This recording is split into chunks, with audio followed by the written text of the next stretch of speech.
First, I'd like to introduce to you the Honorable Betsy McCaughey. Thank you very much. Thank you. This Obama health law shreds your constitutional rights. It forces you to enroll in a one-size-fits-all health plan, whether you like it or not, whether you can afford it or not. And it enlarges the powers of the IRS to track you down and penalize you if you fail to comply.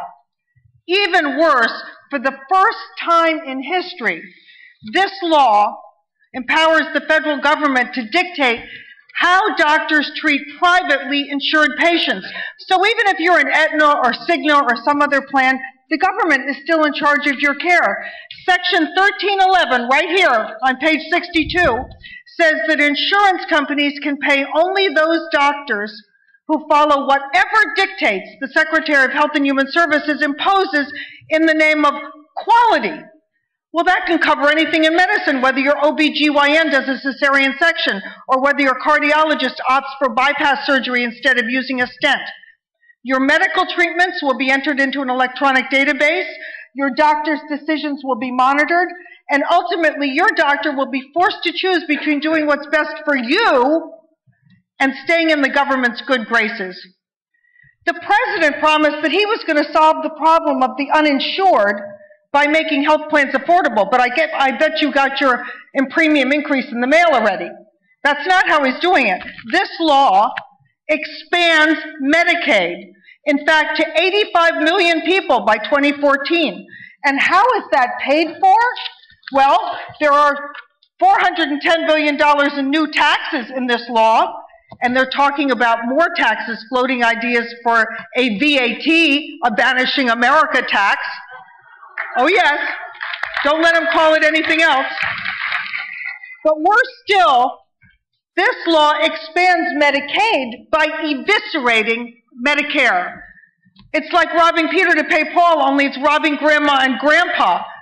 It reduces funding for Medicare by over $500 billion over the next decade, when 30% more people are going to be enrolled in that program as the baby boomers turn age 65. Those numbers don't add up. It's going to mean fewer hip replacements, knee replacements, bypass surgeries, angioplasties, cataract operations, the 5 procedures that have transformed the experience of aging. There was a time when older people who had arthritis were stuck in wheelchairs. They were so crippled.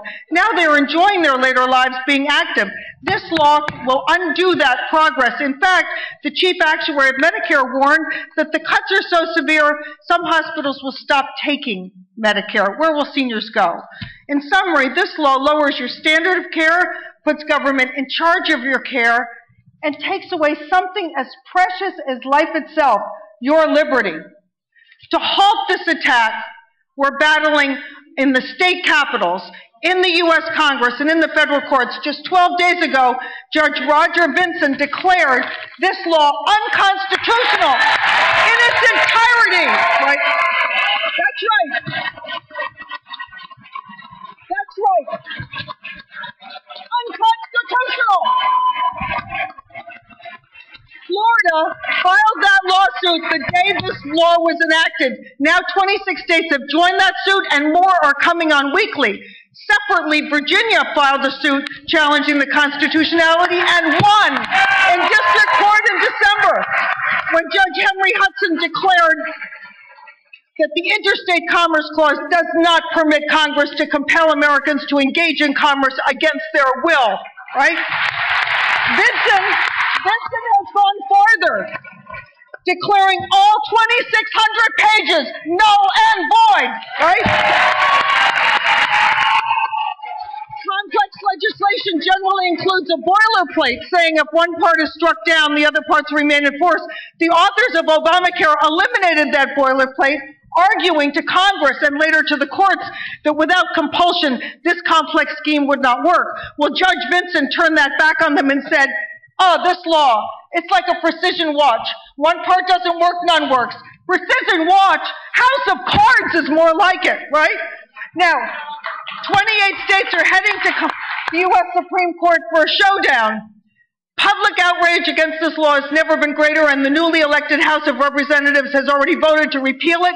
They will now defund it, starving this beast. But wait! Yes, wait!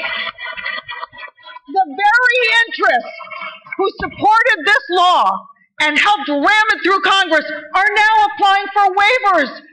And the Obama administration has granted 950 waivers already to unions and corporations, allowing them to be exempt from the law the rest of us are forced to obey. Well, that is more dangerous than anything in this law, because if government has the power to grant waivers, they have the power to deny them and destroy a business.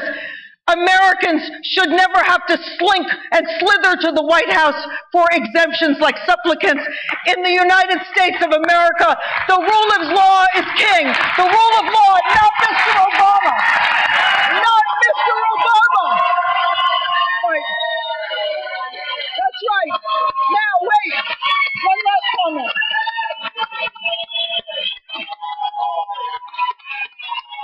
If you...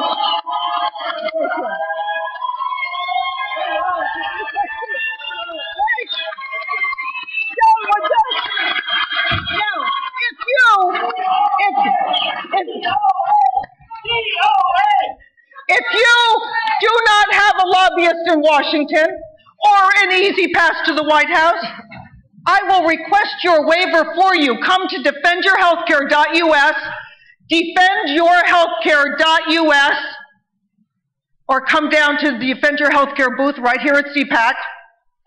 All America wants a waiver while we are battling in the courts and in the Congress and in the state legislatures to undo this law. And with the U.S. Constitution on our side, liberty and freedom will prevail. Thank you.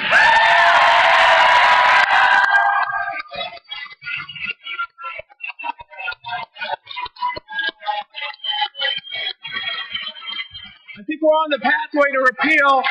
Let me introduce you now, Congressman Joe Walsh from Illinois, to talk about what we can do to defund this in Congress. Congressman. God, I don't want to speak. Betsy, get back up here.